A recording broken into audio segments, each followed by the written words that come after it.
Back in late 2019, I was living alone in a small rented house just outside my town. It was one of those quiet residential areas where nothing ever really happened.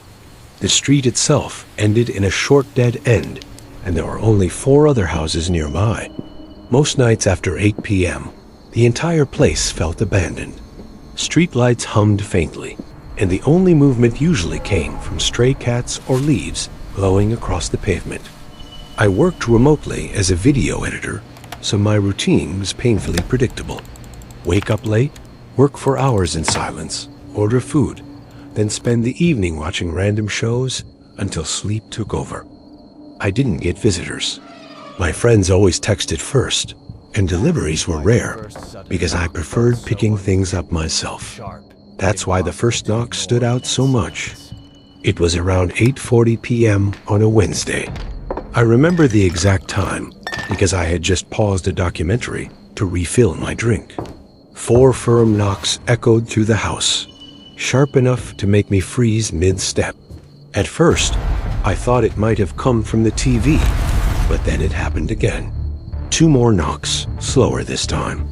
I walked cautiously to the front door and leaned toward the peephole. A man stood on my porch holding a medium cardboard box. He looked normal, maybe mid-30s, wearing a dark hoodie and a baseball cap pulled low. His posture was relaxed, like he'd done this 100 times before. I opened the door with the chain still latched. "Delivery," he said calmly. "Signature required." He read a name from a small handheld scanner. It wasn't mine. Not even close. I told him he had the wrong address. He frowned slightly and read my full address out loud, word for word. A cold feeling crept up my spine.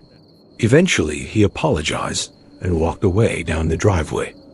I expected to see a van parked nearby. There was nothing. He simply turned the corner at the end of the street and disappeared into darkness. The next night, he came back. Same time, same box. This time, I didn't open the door.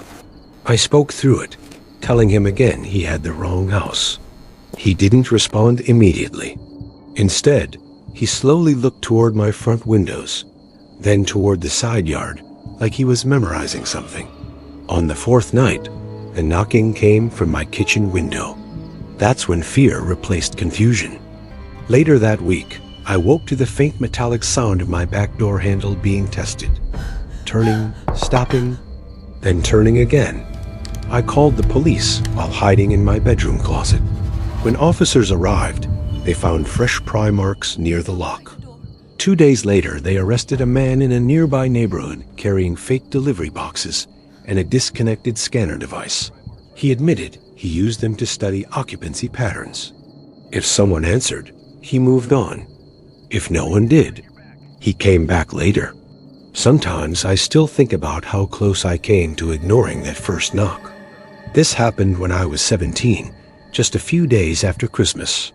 My family lived in a quiet suburban neighborhood where houses were spaced far enough apart that you couldn't easily hear your neighbors, unless you were outside.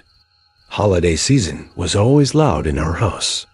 Movies playing late, cousins visiting, leftover food everywhere. But that winter felt different, for reasons I couldn't explain at the time. The first knock happened during a movie night. My mom answered the door almost immediately, expecting a relative. Nobody was there. The cold night air rushed in, and the porch light revealed an empty driveway. We laughed it off as kids playing pranks. But then it kept happening, sometimes early evening, sometimes close to midnight. Always just 1 or 2 knocks, never frantic, never followed by footsteps or laughter. One night around 2 a.m., I woke suddenly from a deep sleep. My room was completely dark, except for faint moonlight slipping through the blinds. I heard a soft knock, not from downstairs, from somewhere inside the house.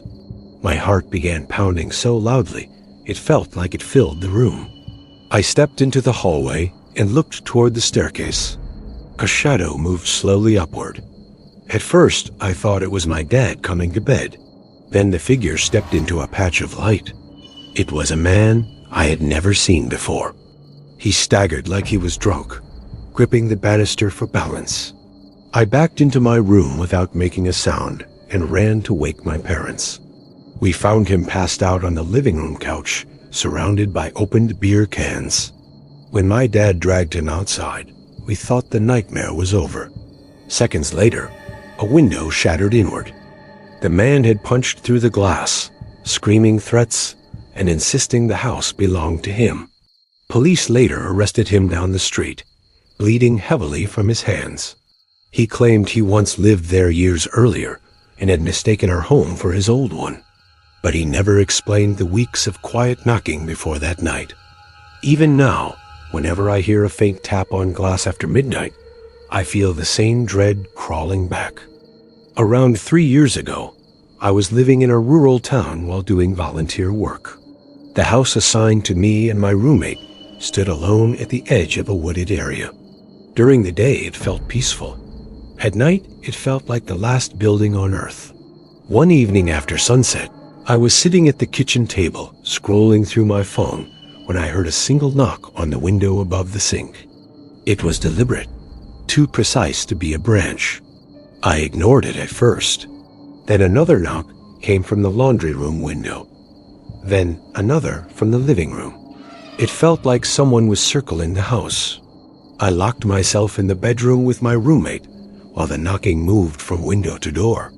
Then finally to the bedroom window itself. Whoever was outside knew exactly where we were.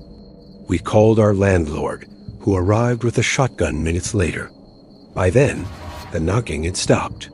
In the snow around the house, we found a single set of footprints making a slow, methodical loop around every wall. No vehicle tracks. No other signs of movement. Just one person studying us. Nothing like that ever happened again. But after that night, sleep became almost impossible. Sometimes what scares you most isn't what happens. It's realizing someone was close enough to watch you and chose not to come in.